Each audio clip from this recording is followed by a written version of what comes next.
Bismillahirrahmanirrahim. Assalamualaikum warahmatullahi taala wabarakatuh. Salam sejahtera dan salam mawaddah. Kami dari IPG Kampus Pendidikan Islam semester 2 SMP Ambilan Jun 2022 akan membentangkan kapasiti pedagogi pembelajaran bermakna yang telah dilaksanakan pada semester ini. Sebelum kita meneruskan pembentangan kita pada hari ini, elok kiranya kita berkenalan dengan pembentang-pembentang kita yang hebat pada hari ini. Saya Muhammad Zafran Adham bin Muhammad Amran selaku pembentang yang pertama, diikuti Puteri Farzanat Ahmad binti Rahmat selaku pembentang yang kedua. Seterusnya Nur Yasira binti Azhar selaku pembentang yang ketiga, dan akhir sekali Alia Maisarah binti Muhammad Safi selaku pembentang yang keempat. Maka sedikit pengenalan berkaitan dengan kapasiti pedagogi pembelajaran bermakna. Secara asasnya, pembelajaran bermakna itu ialah apabila pelajar menggunakan pengetahuan dan kemahiran isi kandungan untuk mencipta pengetahuan dan kemahiran yang baru. Maka, wadah yang terbaik dalam menghasilkan pembelajaran bermakna itu ialah dari elemen KPPB itu sendiri. Seterusnya, saya serahkan kepada Puteri selaku ahli pembentang yang seterusnya. Baiklah, kita teruskan agenda pembentangan kita yang seterusnya, iaitu gabungan mata pelajaran. Interdisiplin ini menggabungkan 3 mata pelajaran, iaitu yang pertama adalah kursus PIMK 3253 selaku subjek tuan rumah, yakni pengajian hadis. Diikuti juga dengan kursus PIMK 3243 yakni pengajian akhlak Islamiah, serta kursus PIMK 3263 pengajian kurikulum dan pentaksiran pendidikan Islam sekolah rendah. Seterusnya kita pergi kepada pemilihan HPK dan tugasan. Bagi ketiga-tiga kursus ini mengandungi 3 HPK, namun bagi kursus PIMK 3253 pengajian hadis, HPK yang terlibat adalah HPK 2, iaitu membahaskan sanad matan hadis-hadis pilihan serta pengajarannya berdasarkan rujukan muktabar dan tadabbur, dan melibatkan tugasan penulisan. Seterusnya, bagi kursus 3263 pengajian kurikulum dan pentaksiran pendidikan Islam sekolah rendah yang melibatkan HPK 3, iaitu menghuraikan isu-isu kurikulum dan pentaksiran serta penyelesaiannya mengikut trend semasa, dan melibatkan tugasan pembentangan. Dan bagi kursus yang terakhir, iaitu kursus PIMK 3243 pengajian akhlak Islamiah, melibatkan HPK 3, iaitu memperincikan kepribadian dan sumbangan tokoh akhlak rujukan Islam serta isu keruntuhan akhlak semasa, dan juga melibatkan tugasan pembentangan.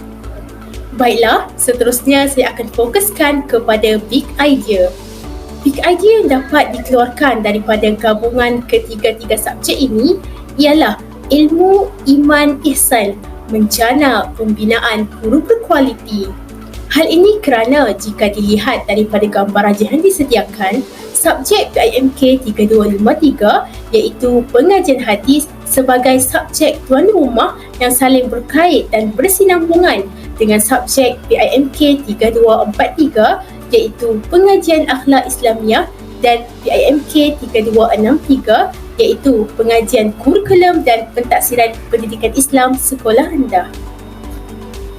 Baiklah, seterusnya dalam menjayakan big idea tersebut dan menjadikan ilmu, iman, ihsan sebagai panduan dalam menjana pembinaan guru berkualiti, kita harus melihat kepada 2 essential question yang telah dibina, iaitu yang pertama, bagaimanakah ilmu, iman dan ihsan mampu menjana pembinaan guru berkualiti, dan yang kedua, sejauh manakah guru berkualiti memangkin generasi madani.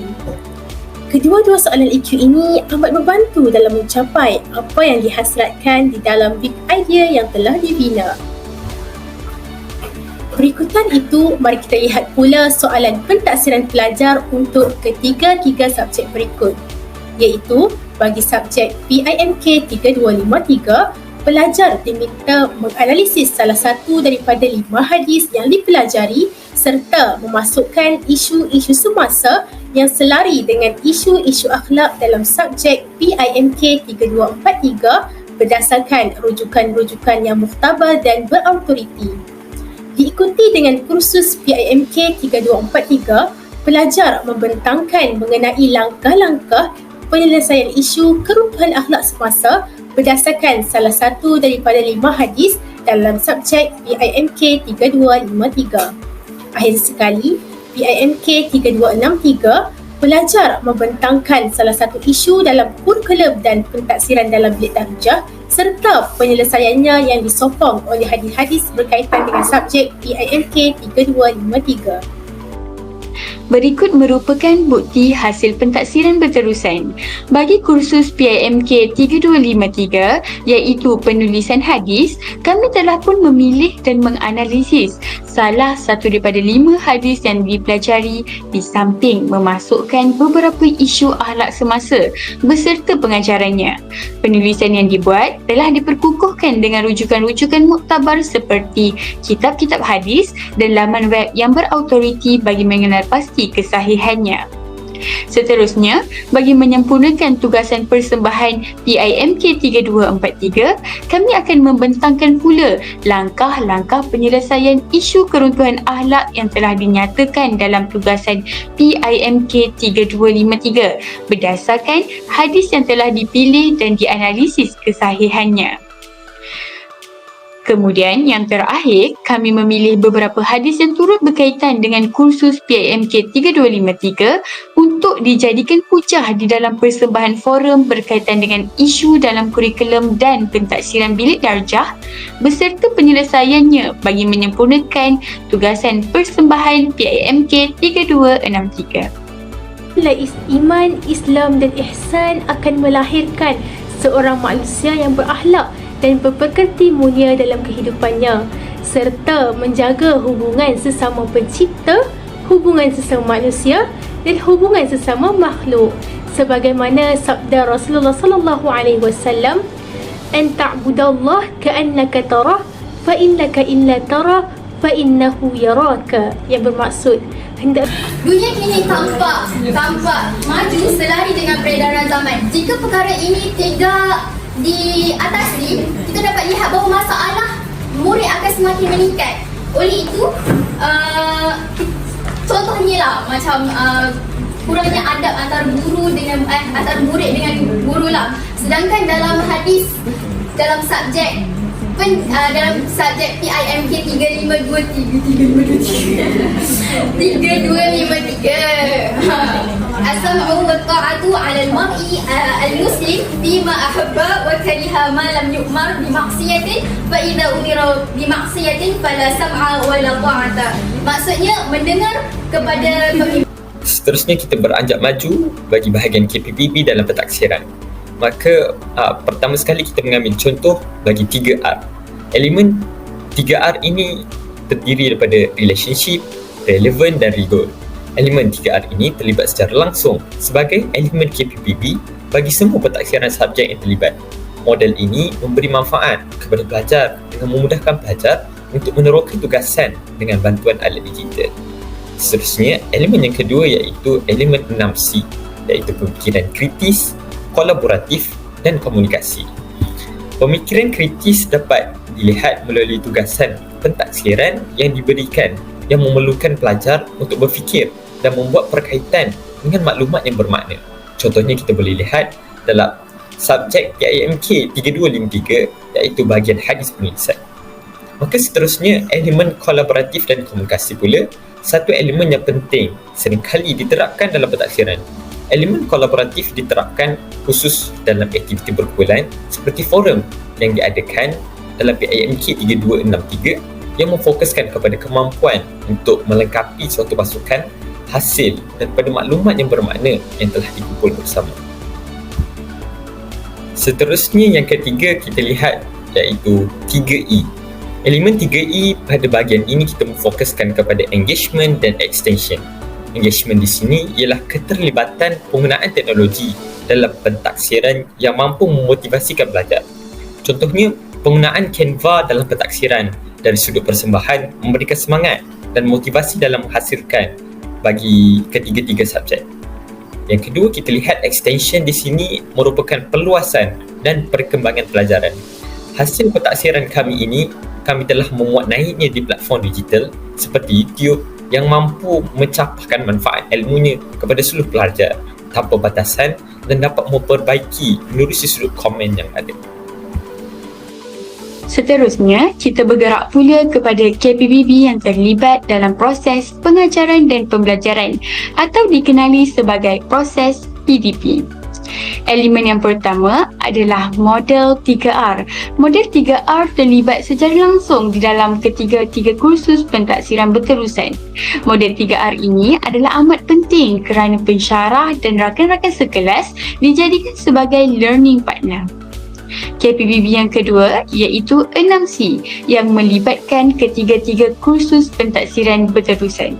Antara 6C yang terlibat iaitu pemikiran kritis, kolaboratif dan komunikasi. Pertamanya adalah pemikiran kritis iaitu melalui pemanfaatan digital. Kami berkemampuan dalam menghubungkaitkan tugasan bagi kursus-kursus.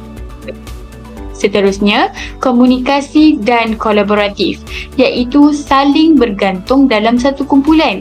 Seperti mana yang telah diadakan pada tugasan PIMK, kami telah pun mengadakan forum secara berkumpulan. Selain itu, elemen 3E. Elemen yang terlibat antaranya adalah engagement dan extension. Pertamanya, engagement yang membawa maksud keterlibatan dalam pembelajaran. Buktinya, kami mampu menyiapkan tugasan melalui medium Google Classroom dan Google Meet. Seterusnya, elemen extension iaitu perkembangan atau perluasan. Di sini, kami telah berjaya membiasakan diri dengan pengajaran dan pembelajaran yang berasaskan teknologi. Tambahan pula, kami juga mampu memasukkan isi pelajaran secara digital seperti penggunaan Padlet. Pelajar lain juga boleh menggunakan Padlet tersebut bila-bila masa sahaja untuk mengulang kaji semula. Elemen terakhir adalah model pembelajaran murid. Elemen ini telah menyuburkan lagi pemikiran pelajar supaya lebih kreatif dalam menyampaikan maklumat dengan menggunakan aplikasi digital seperti Jamboard, Canva dan lain-lain. Sebelum ke pengakhirannya, mari kita lihat beberapa impak yang memberi kesan kepada para pelajar dalam melaksanakan pentaksiran berterusan. Impak yang pertama adalah membina kemahiran dan pengetahuan baru serta efikasi kendiri yang bertujuan untuk meningkatkan potensi seseorang, membantu mereka mencapai matlamat peribadi dan profesional dan meningkatkan kualiti hidup secara keseluruhan. Yang kedua, membina perhubungan pembelajaran sesama pelajar dan guru. Seterusnya, melahirkan pelajar yang mahir mentafsir sesuatu secara holistik serta mampu menyediakan pelajar ke arah yang lebih baik untuk dunia persekitaran mereka. Sebagai penutup, pelaksanaan KPBB ini sangat membantu dalam mencapai hasrat PID yang telah dirangkum bagi ketiga-tiga kursus tersebut. Di samping dalam menjayakan pentaksiran berterusan bagi ketiga-tiga kursus yang telah dinyatakan. Secara kesimpulannya, hasil pembelajaran yang kami lalui sepanjang melaksanakan tugasan-tugasan berikut telah mendidik kami dalam menjadi seorang guru ke arah inovasi, kreatif dan berfikiran kritis serta memupuk nilai sahsiah unggul sebagai seorang guru. Bukan itu sahaja, sebagai seorang guru juga kami perlu mempunyai pengetahuan yang luas, terbuka dan cekal agar mampu melahirkan modal insan yang berkualiti pada masa akan datang. Untuk itu, sekian sahaja daripada kami. Sekian, terima kasih. Assalamualaikum warahmatullahi wabarakatuh.